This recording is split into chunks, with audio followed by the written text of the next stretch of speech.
Hi folks, Dave here. My vision for simple 12-volt cooking appliances is that they should be kitchen grade, affordable, and robust. In this video, I will show the idea in action. I believe that the world is going to be needing simple 12-volt cooking appliances more and more as time goes on. So I'm sitting out here in my van and I'm using one of my favorite portable cooking systems that I put together, and I just wanted to share that with you and show you how it works. And I didn't have to rewire my van. The vehicle's electrical system has not been touched.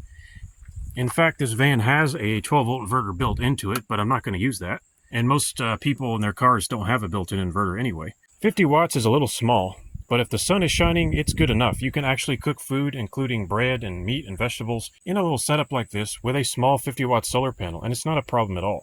It's ridiculously simple, and it's a small setup, but it gets the job done. And it's relatively affordable. But the difference is that this system uses a kitchen-grade cooking appliance and not some cheap plastic knockoff of what you would find in the kitchen. So here's the basic setup. It's just a small oven, 12-volt oven, deliberately simple and straightforward. You can see I'm using nothing but battery clamps here. I don't even have like a fuse or a power wall or anything. It's just a 20 amp hour lithium iron phosphate battery. Very, very tiny. We've got that clamped on with a solar panel, and that solar panel is right here. I need to aim it a little bit better. And this is just a 50-watt flexible thin solar panel. It's made by MHPOWOS. I'll put a link in the description to it. And it's pretty tiny, but it should be able to keep this battery full if I'm only cooking for myself. In my experience, cooking with a small setup like this is totally possible. You just have to be careful and pay attention to your power draw. Just a couple of wires going straight to the battery from the solar panel. Very simple. And this is one of my mini 12-volt DIY ovens. It's an actual kitchen-grade appliance made out of metal and glass. Not a whole lot of plastic to be found on here.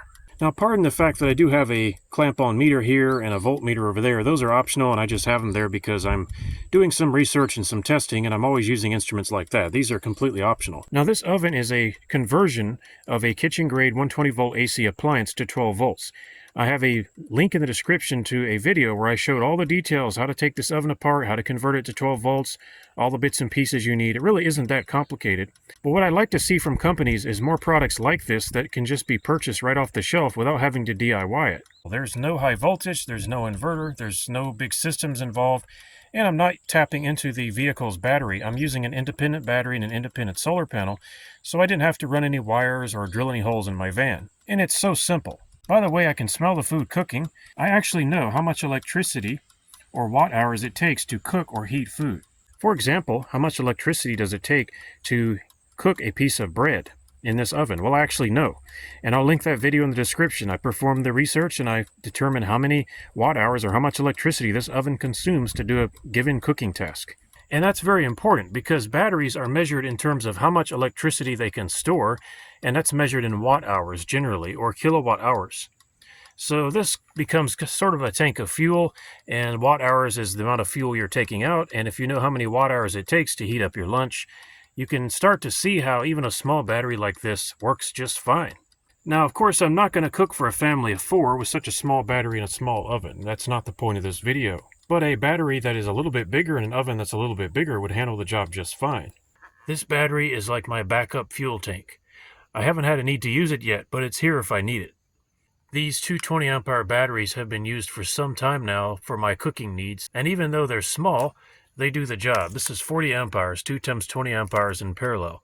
But again, I'm not using them today. They're just here for a backup. Based on my experience with this oven at 12.6 volts, on that small battery under load, I've got plenty of power left. It's not even a problem.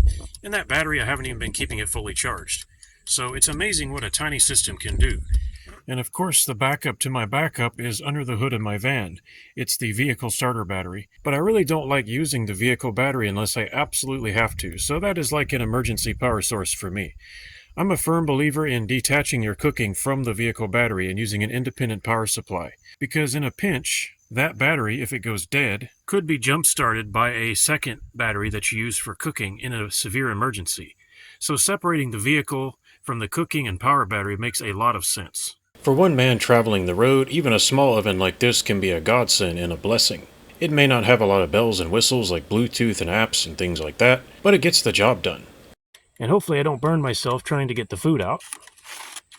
Yeah, that looks done. good enough. I'm not exactly a chef or a cook, but I think that's been cooked. And the fact is, I still have power left. That's what's amazing to me. Even after cooking and heating up my lunch, it's nice and hot. That battery can keep right on going. And even though there's not a lot of sun today, and I only have the single 50-watt MHPOWOS solar panel, it doesn't matter. I got my dinner cooked. This battery was able to do the job. This oven does the job. And I have power left over. I could go ahead and stick another meal in here and start cooking that while I'm eating this one. I think it's amazing what even a tiny little system like this can do. Folks, I hope you enjoyed this quick video about my portable mini 12-volt cooking system. More videos are on the way. Thanks for watching, and I'll see you next time. Folks, I hope you enjoyed this video. If you did, please leave it a thumbs up, subscribe, and comment if you have time. Thanks for watching, and I'll see you next time. If you like this video and you want to support my work, please thumbs up, comment, and subscribe. Thanks for watching, folks, and I'll see you next time.